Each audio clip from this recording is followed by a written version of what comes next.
लामो रस्साकस्सीका बीच स्थानीय निर्वाचनमा सहकार्यका लागि सहमत भएको सत्ता गठबन्धन यति बेला भागभण्डाको विषयमा अल्मलिएको छ। महानगरपालिकामा सत्ता गठबन्धनले केन्द्रबाट भागभण्डा गर्ने निर्णय गरे पनि कुन मोडलमा उम्मेद्वार चयन गर्ने भन्ने अन्यल कायमै छ। सबै पक्ष आफ्नो अडानमा कायम रहँदा 6वटा महानगरको प्रमुख पदबारे अन्तिम निर्क्योल गर्न गठबन्धनलाई सहज नहुने संकेत मिलेको छ। एक रिपोर्ट।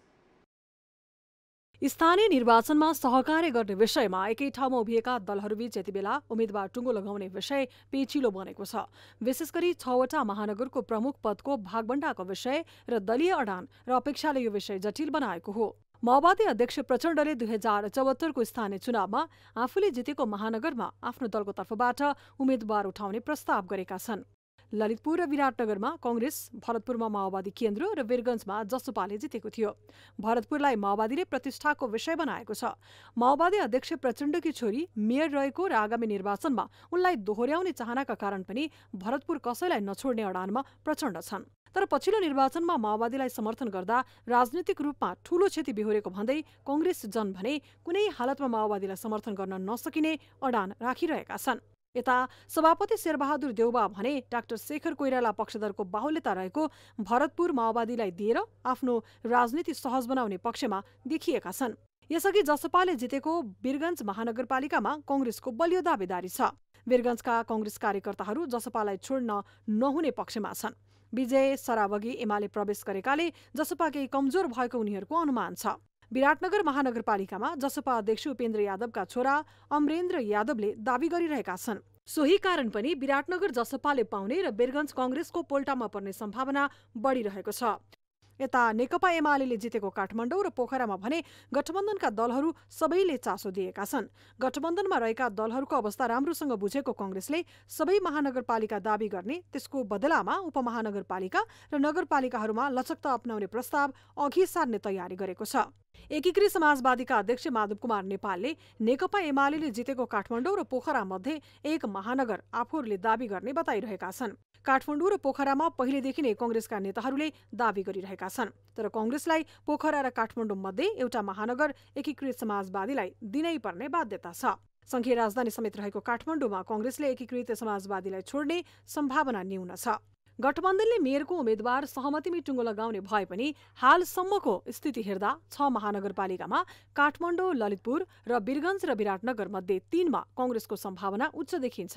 भरतपुर माओवादी केन्द्रले, पोखरा एकीकृत समाजवादीले र वीरगञ्ज र विराटनगर मध्ये 1 जसपाले पाउने सम्भावना रहेको छ। न्यूज 24 टेलिभिजनका लागि टिभी जर्नलिस्ट प्रकाश बमको रिपोर्ट।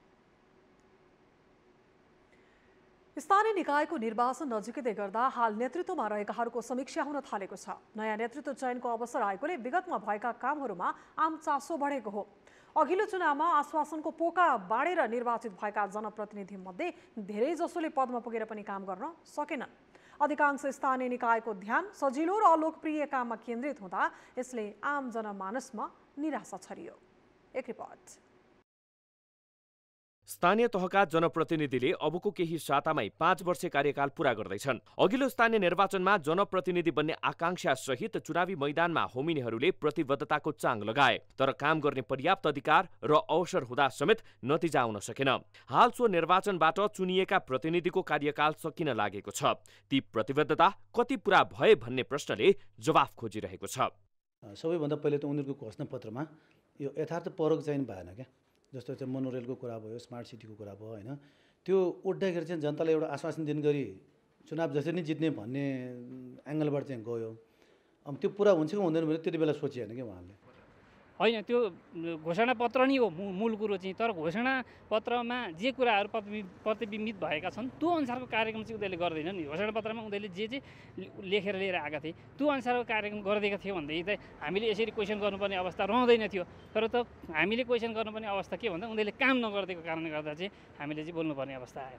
विकट र दुर्गम बस्तीका स्थानीयको मात्रै होइन, राजधानीकै बासिन्दाको समेत बितेका 5 वर्षमा उपलब्धिमूलक काम देख्न नपाएको आम गुनासो छ। जनताको अब कामसाम नगरेर भ्रष्टाचारी गरे, आफू मात्रै रमायो होइन।